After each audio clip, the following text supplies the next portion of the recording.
And every step of the way, as the president did again this weekend, we've been taking bold and decisive steps at the president's direction to put the health of America first. And I promise all your viewers that we'll continue to do just that. Because less than a month ago, on March 11th, there were 11 deaths in the United States. We're now approaching 4,000 deaths in the United States. And the next few weeks and months, it could be 100,000 or 200,000. The president last night said that New York and New Jersey, in his words, got off to a very late start in fighting the virus. But didn't the United States as a whole, and I'll reiterate the question, Mr. Vice President, didn't the United States as a whole get off to a late start? Well, the reality is that we could have been better off if China had been more forthcoming. I mean, the reality is that China's been more transparent with regard to the coronavirus than certainly they were for other infectious diseases over the last 15 years. But what appears evident now is that long before the world learned in December that China was dealing with this, and maybe as much as a month earlier than that the outbreak was real in China. Yeah, I'll just point out, it would have been good if the president wouldn't have been belittling the enormity of this crisis, the coronavirus pandemic, as he was. Now he's finally on board. The models, Mr. Vice President, do predict that 100,000 people dying are based on a national lockdown. But right now, the whole country isn't on the same page, as you well know. Why not, Mr. Vice President, issue a national stay-at-home order right now? Well, Wolf, respectfully, I'd take issue with two things that you just said. I don't believe the president has ever belittled the threat of the coronavirus. Well, I was suggesting, Mr. Vice President, with all due respect, this moment. I think he's expressed gratitude and confidence in healthcare workers in this country, and the American I'm not saying people that, but I was can just be assured suggesting President Trump is going to continue to be confident that we will meet this moment. But with regard to the modeling, let me just interrupt respectfully, Mr. Vice President. What I'm suggesting, he was saying at one point it wasn't as bad as the regular flu, and he was talking about automobile accidents. He seemed to be suggesting at one point there were 15 cases. It would get down to 0 very quickly. That was what I was basing that sentence on. But go ahead and make your point. Well, look, the president is an optimistic person.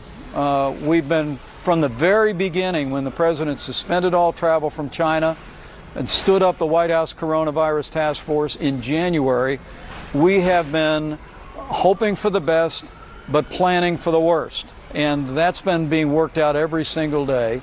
Yeah, if you're wondering the extent to which the Trump administration is trying to gaslight the American people, just watch Mike Pence claim that he doesn't think that, quote, Trump has ever belittled the threat of the coronavirus. And look, I get that Republicans traffic in this Orwellian fever dream where their goal is to rewrite history before our very eyes, but we have sat here for days and weeks watching as the White House and subsequently other Republicans and conservative media pretended that it didn't exist, that it was no big deal, and that it was going away within a few days. Have you been briefed by the CDC? I have. Are there words about a pandemic at this point? No, we're not at all, and we have it totally under control. How concerned are you? Well, we pretty much shut it down. You know, a lot of people think that goes away in April with the heat, as the heat comes in. Typically, that will go away in April. We're in great shape, though. It's going to disappear. One day, it's like a miracle. It will disappear. They're going to have vaccines, I think, relatively soon. And they're going to have something that makes you better, and that's going to actually take place, we think, even sooner. So it's a lot of good things are happening. Because a lot of people will have this, and it's very mild. They'll get better very rapidly. They don't even see a doctor. They don't even call a doctor.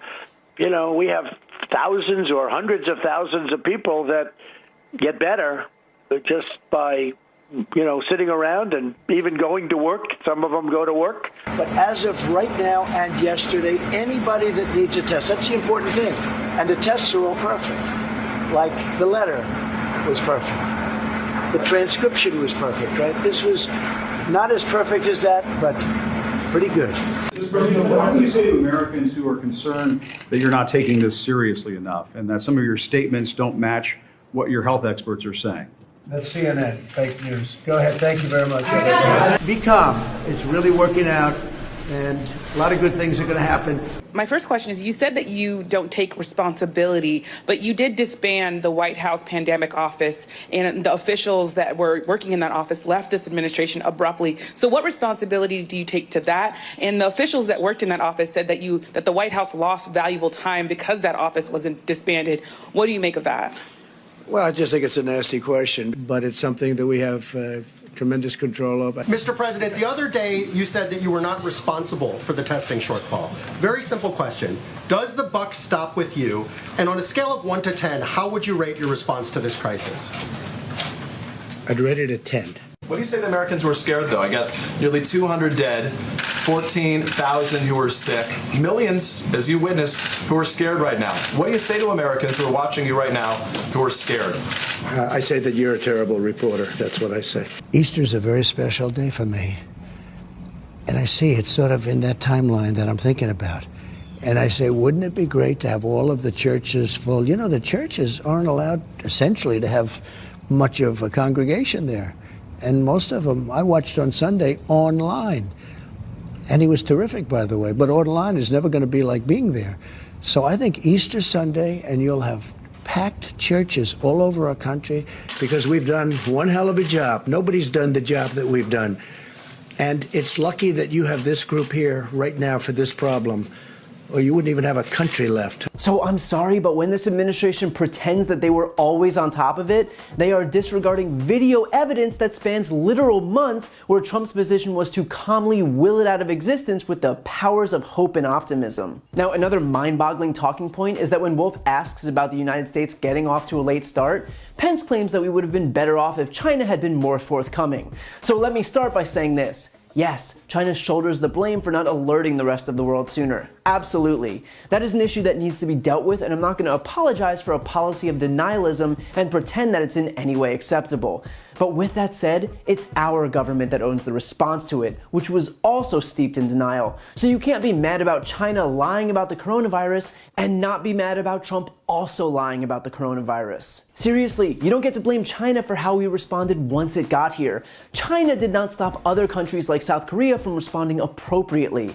If we lived in a vacuum, that would be one thing, but we have the luxury of being able to compare ourselves directly to other countries and see how they responded. So it's not like we're gonna see 100,000 Americans die and just hope we did a good job. We can just compare ourselves to other countries and know immediately how our response matches up. And the horrifying truth is that it doesn't come close. Just look at the US and South Korea. Both of us had our first cases on the exact same day. And now look at the difference in curves between the two countries. They have flattened their curve while ours is rising exponentially. So I don't know any other way to put this. Theirs is a good response, ours is objectively not a good response. You cannot look at these two curves and think that they are even on the same planet. Now, Pence goes on to discredit Wolf's point that Trump had downplayed the outbreak by leaning on the idea that Trump is just an optimistic person.